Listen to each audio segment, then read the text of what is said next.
Damon Martin MMA fighting here with the great Stephen Espinoza from Showtime Sports, and we have a lot to talk about. There's a lot going on at Showtime. Of course, coming up in August here in Ohio, Jake Paul will be fighting Tyron Woodley in Cleveland. Going to be an amazing event. Obviously, this past weekend, we saw at Showtime, AJ McKee was crowned featherweight champion and featherweight Grand Prix champion. Stephen, welcome in. How are you?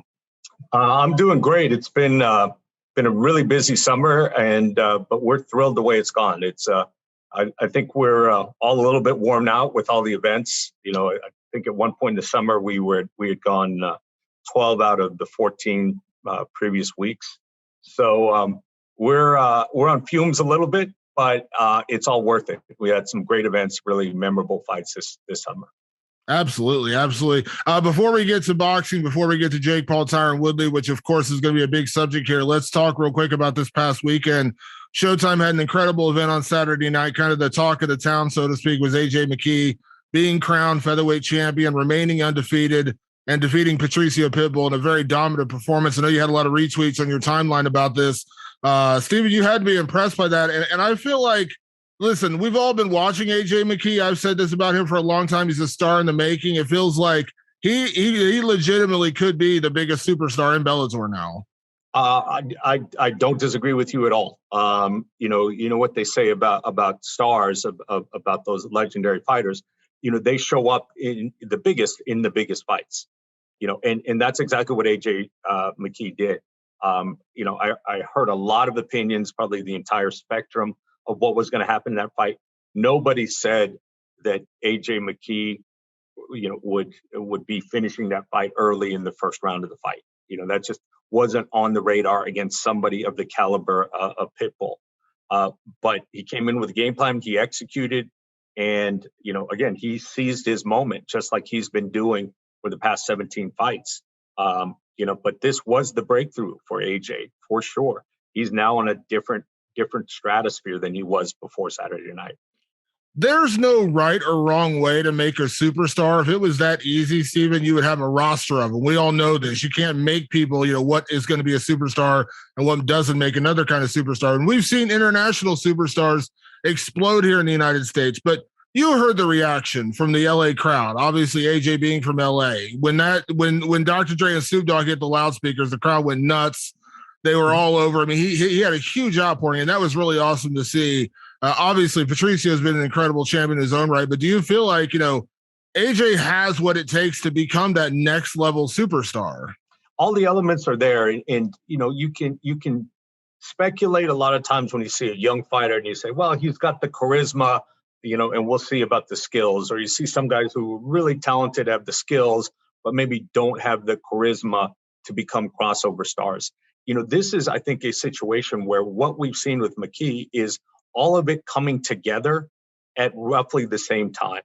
You know, you know, there's no question about his skills. There's no question about his likability and his charisma. He got the big fight, he delivered, and now the sky's the limit. Absolutely. Obviously, I know you leave, you know, Scott Coker, you know, does a tremendous job. You leave, you know, obviously what he's doing over at Bellator to him, but I got to ask Stephen, because AJ is a guy who is such a high profile guy. He just made $1 million on Saturday night, becoming the featherweight Grand Prix champion and becoming featherweight champion. So I don't think money is as big of a concern to him right now, but how important is it to lock a guy like that up into a longer term, you know, into a contract in terms of like making him the future of Bellator? Because obviously he spent all 18 fights with Bellator. He literally started his entire career there. But how important is it to make that guy a priority in terms of like long-term keeping him in the organization? Oh, he's definitely a priority. And even before that fight, he was, you know, when we at Showtime sat down with the Bellator team ahead of sort of integrating and coming together, we had asked for a sort of presentation on sort of who they view as sort of their core foundational like faces of the promotion. You know, clearly Pitbull was there, you know, Ryan Bader, Cyborg, you know, on and on, you know, a number of fighters. And, you know, AJ McKee was there, you know, and so clearly everyone sort of recognized his potential. But now, you know, waking up Sunday morning and Monday morning, we're not talking about potential anymore. You know, the potential is here. So now it is, let's take this momentum, Let's keep him busy. Let's keep him out there and, keep this growing. And there's no reason why he can't become one of the biggest names in the sport, regardless of promotion that we've seen in some time. The fact that he is, from Southern California, he's got the appeal, he's got the charisma, he's got the swag, he's got all the elements there. Absolutely. Now, another guy on your roster, we're going to talk about him more in a second. Jake Paul on Saturday night put out a tweet. I know you retweeted. He said AJ McKee would run through 2015 Conor McGregor. Now, a lot of people were talking about AJ's performance, kind of comparing it to what Conor did to Aldo, kind of like a passing of the torch, so to speak, in such an impressive fashion. Now, listen, I picked AJ to win the fight. I love Patricio Pitbull. He's a monster. I picked AJ to win the fight. I'll be honest, I didn't think it would go that way, though. I did not think he would blow through him in, a minute and a half or whatever it was. So your opinion, I know you're biased. I know you're absolutely biased, but what do you think? Does AJ McKee blow through that version of Conor McGregor? Look, I think it was an interesting opinion. And, it's, I'll say this. There are a lot of tools that AJ has that were difficult for Conor or anyone else, in a fantasy matchup to deal with. I mean, he is long, he is tall, he is athletic, he is very skilled. He doesn't have a weakness in the cage. So I think when you look at that, I think the Aldo fight is a very, very good comparison. And I think when AJ looks as good as he did Saturday night, it's tough to see, anybody giving him problems coming off of that performance. Yeah. Let me shift gears to the big fight coming up in August between Jake Paul and Tyron Woodley. To your credit, Steve, we had a conversation about a year ago. Maybe you remember. We talked about a lot of things, and I brought up the Paul brothers because at that point they were both getting a lot of buzz. Logan was in talks for some big fights. Jake was in talks for some big fights, but they hadn't really had that kind of crossover into one of the major promotions like yourself with Showtime. And at the time, to your credit, you said, it's not something we had done at that point, but you said they're taking it seriously, and I appreciate that. I look at them boxing; they're doing this for real. They're training hard. They're doing it. So you kind of had the foresight of that, ahead of time. What was how did the Jake Paul situation come together? Obviously, you worked with Logan as well in the Mayweather fight, but how did this whole thing come together where you decided, listen, this is a guy I want to be in business with? Well, it happened this past spring, and his advisor Nikisa Badarian, who formerly worked for the Fertittas and as CFO of the UFC, reached out to me. And I'd met Nikisa, in a completely different setting, unrelated to Jake previously. So he reached out to me, and we just started a conversation. And at that point, 3 fights in, there'd already been a proof of concept, and not just a proof of concept in terms of what do these events look like in the ring, how good is the caliber of the competition, but also what kind of business does it do? Is there really a demand? Is there interest out there in it? So at that point, it was almost a no-brainer. I mean, he was definitely generating a lot of interest, a lot of discussion. Commercially, the events were successful, and so the only question, at that point for us was sort of the boxing part of it. What does he want to do? What is his commitment to the sport? Is this a long-term thing? Is this something he's serious about? And it didn't take long for us to get the answers to those questions. And it was clear in talking to him what seemed obvious from the outside. He's very serious about it. He respects the sport. He respects all combat sports. I think even his criticism of the UFC and their pay structure comes from a place of respect for the sport, of wanting, the fighters to succeed, to flourish, and that's what he wants, and I think as important for this isn't all about Jake Paul. This is about, Jake doing his events, but also he has a desire to convert Jake Paul fans into boxing fans. He has a love for the sport. He has followed what we do. He's followed All Access. He can tell you what that show is about. He has studied this, and therefore, he takes it very seriously. And that was the last piece of the puzzle for us. And at that point, it was a no-brainer. And we can't deny the star appeal. I mean, I've written enough on Jake Paul at this point to know that when you write about Jake Paul, you talk about Jake Paul when Jake Paul's fighting, people pay attention. People are willing to pay attention to him. I mean, listen, I get it. Listen, Gervonta Davis, incredible fighter, one of the best pound for pound fighters in the sport right now.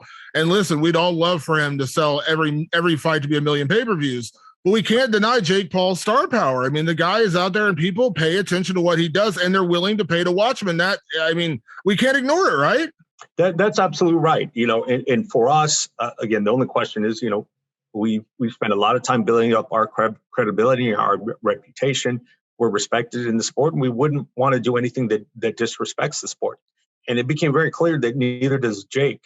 So, the reality is, people can certainly have their opinions, and some of them are critical about Jake getting this level of attention at this stage of his career.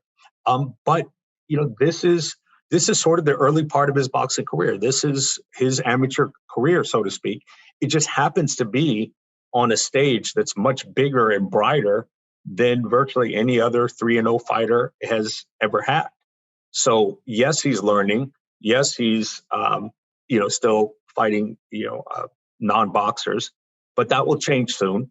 And he is committed, most importantly, to elevating the level of competition with each fight. So Absolutely. we will find out, ultimately, all this other stuff, like we always say, whether it's boxing or MMA, the ring is sort of a truth teller.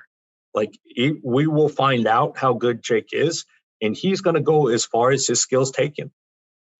Now, with that being said, you mentioned, I want to come back to the boxers in a second, but you mentioned, Jake upping his level of competition. Now, listen, Tyron Woodley is legit as they come, former UFC champion. Obviously, he fought in Strikeforce. You're familiar with him from those days as well. And listen, I know people are going to say Tyron's not a boxer, but listen, we just saw, look what Anderson Silva just did to Julio Cesar Chavez Jr. And by the way, that was not a split decision. He dominated, the majority of that fight. We were all shocked. I mean, don't get me wrong. Anderson is an incredible fighter, but at 45, 40, so whatever he is, 46 years old, to see him do that to a legit former champion in Chavez, that's incredible. So we can't sit here and say it can't be done. I know Tyron's putting a lot into this camp. He worked with Floyd. He's been down to Mundo Boxing in Miami. I mean, he is a legit threat to Jake Paul. I don't think anyone can say he's not. No, and the thing about it, there is something you learn. There is a wealth of experience that Tyron brings to the table from just being a combat sports athlete. I mean, so much of this is, being in situations where you've been taxed, you're stressed, you're taking some shots. What do you do in that moment of truth? How do you respond? How does your body respond? Tyron has answered all those questions, in a long, elite MMA career. So yes, it's not exactly the same skill set, but the fact that he has been an elite professional combat sports veteran for over a decade, that is a tremendous advantage. Whether it's in boxing or MMA, look, are you going to throw Tyron in with, experienced boxers? No, not yet. But against, a younger, inexperienced boxer, it's, like Jake has some physical advantages. Tyron definitely has the advantage of, being in gyms and being a combat sports athlete at the highest level for over a decade. That's a huge advantage.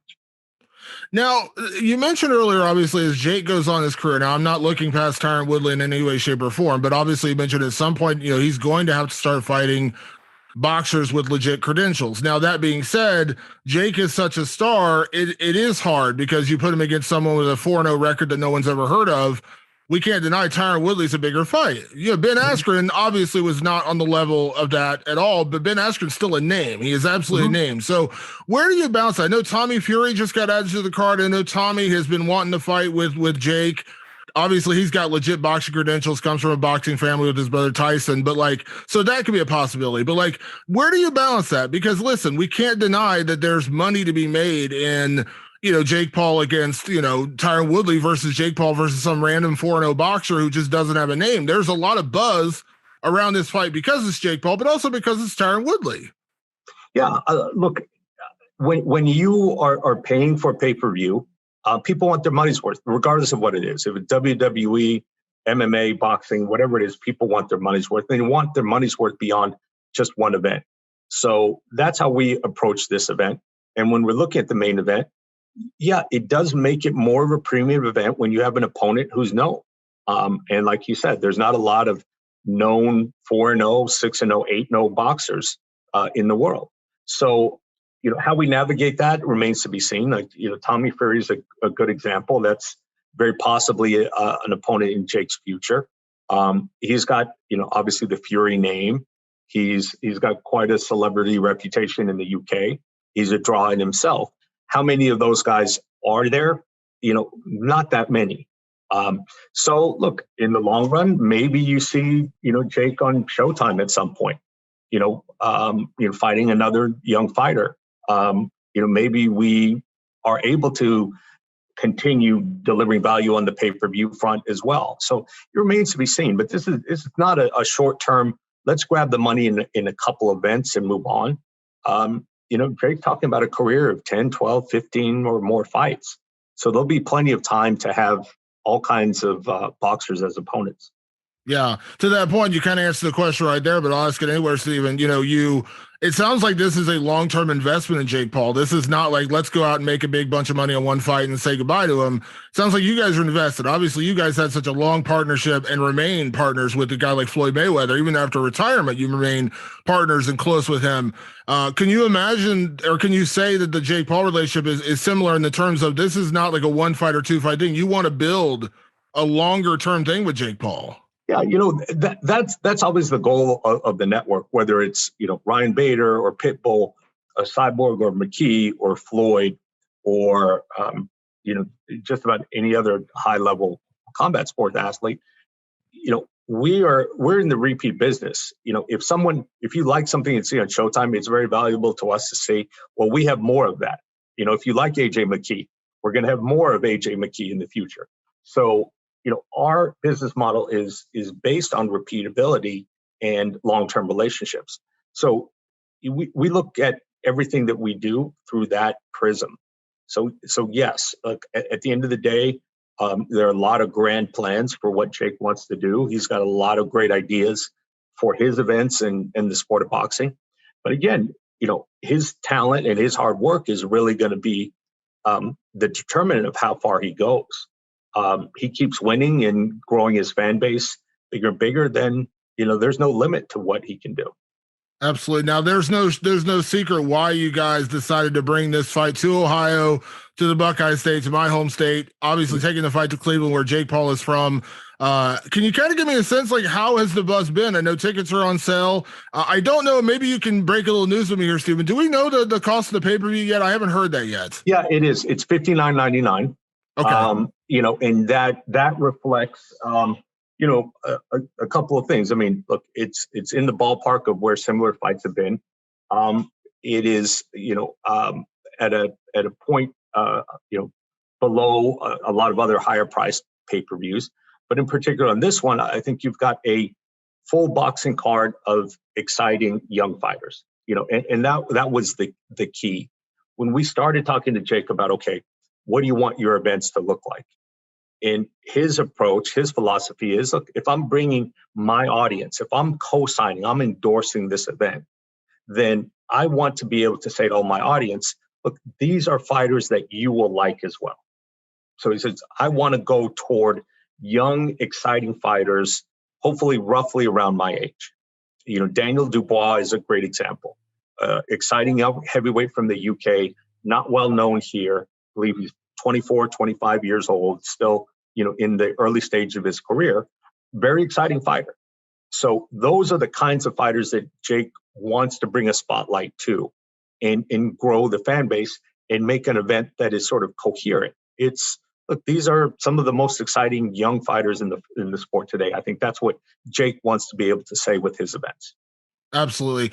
One other thing I want to talk on real quick with Jake is you mentioned, in this, and I had this conversation with Randy Couture a few weeks ago. I brought up Jake Paul being such a loud, proponent for fighter pay. And we've seen him kind of take Dana White to task over this numerous times.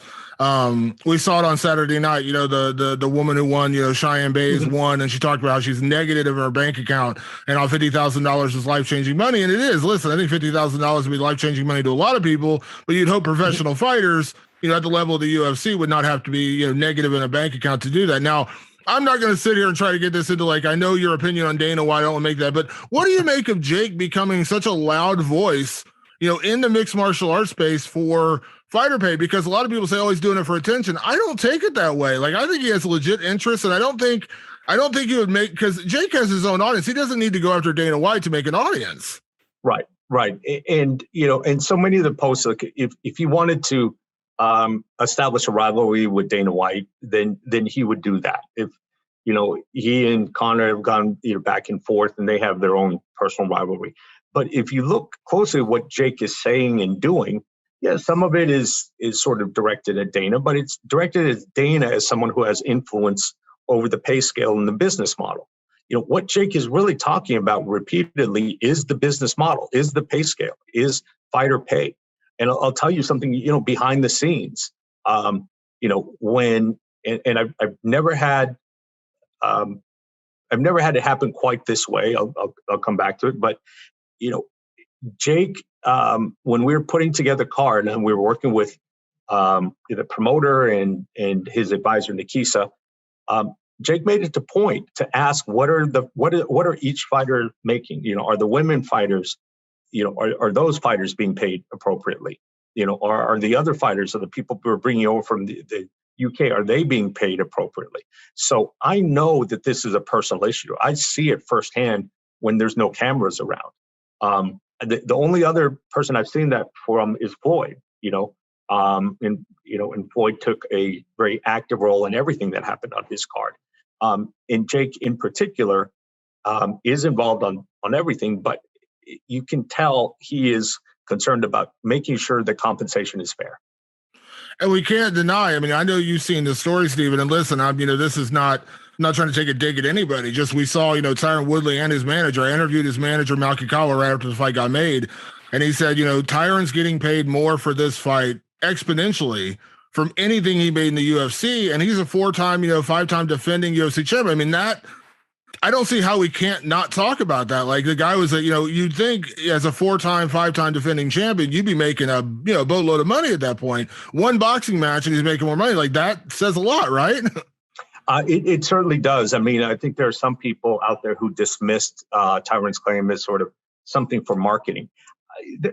That wasn't said. Tyron didn't make that comment, to market the event. That doesn't sell pay-per-views. He made that comment because it's true. I've talked to him about it. I've talked to Malky about it, and they all confirmed it is a career high payday. He is getting a guarantee, which is more than he's ever made before.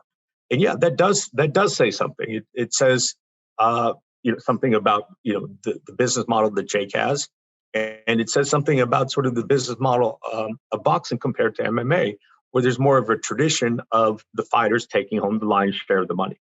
Yeah.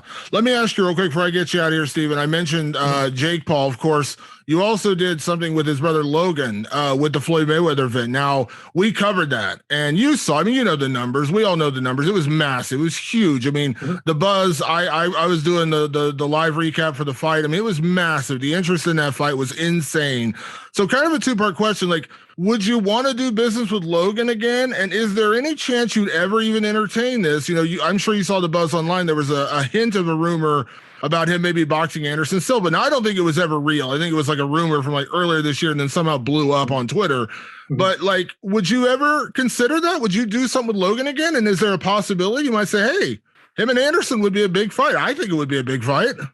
Look, we're open for business. We had a great experience working with Logan, and it was a massive event. The only time you've seen two fan bases come together, in a similar way was Mayweather McGregor, where you had two guys with huge fan bases coming together, and largely separate fan bases. So look, he's an interesting character. Jake and Logan, they're both smart guys. They didn't get to where they are by accident. This isn't luck. It is an accident. They are businessmen. They are entrepreneurs. They are calculated in what they do. They are strategic in what they do. And if there's another big event that Logan is doing, then we would absolutely be interested in being part of it and being part of the conversation, whether it's Anderson Silva or any of the other rumors that have been around. Certainly, long as it's an event that we can credibly be involved in and isn't exploitative, then look, we would absolutely be involved. We would love to. Absolutely. It's crazy because, like I said, a year and a half ago, I was on the other end of the boat, Steve, and I was one of the guys saying this is terrible. It's a mockery of the sport. I can't believe we're paying attention to this. Year and a half later, I'm coming to the fight. I'm so excited. Like, I'm coming to Cleveland for the fight, and I'm like legit excited for this one. And I got to give it credit. Like I said, Jake made me a believer. Like I am a believer now that he's taking this seriously. I might slow him down on saying he's going to beat Canelo in 3 years. I might slow him down a little bit on that, just a little bit. But I believe he's serious about it. Yeah, you have to have goals. Look, the reality, at the end of the day, it comes down if Logan wasn't credible as a boxer, then the whole thing falls apart like a house of cards. So the fact is, you can generate all this attention. You only generate repeat business if people come away satisfied with your events. And that's what he has done. Through the hard work, he has found interesting opponents that are engaging and competitive. He has developed his skills, and he made it so that it's a rewarding experience. I was skeptical too at first, and there's certainly a whole range of events that I'm skeptical about. I'm skeptical, for example, of the Riddick Bowe event. I think there are issues with age there. And with the risk of head injury and whether guys at that age should be fighting in competitive fights. That's neither here nor there for Jake, but the reality on these types of events, I've come around as well. I do believe that the fans that come there for Jake, properly marketed to, properly sort of addressed and taken advantage of, can turn into an opportunity for the sport and turn into not just Jake Paul boxing fans, but boxing fans in general. Absolutely. Well, Stephen, thank you so much for taking the time for me today. I really appreciate it. I always love catching up with you. Super excited about what you guys are doing at Bellator. Obviously, super excited for this event coming up in August with Paul Woodley. I'm super excited to come up to the event. Cleveland's going to be buzzing. That's Jake's hometown. I think it's going to be a crazy event. I've been to that arena. I was at the UFC arena when Stipe won up there against Alistair Overeem. That's a great arena. So I'm sure it's going to be buzzing for that night. And thank you so much again for taking the time. Look forward to seeing you in August. Yeah, absolutely. We'll see you in Cleveland.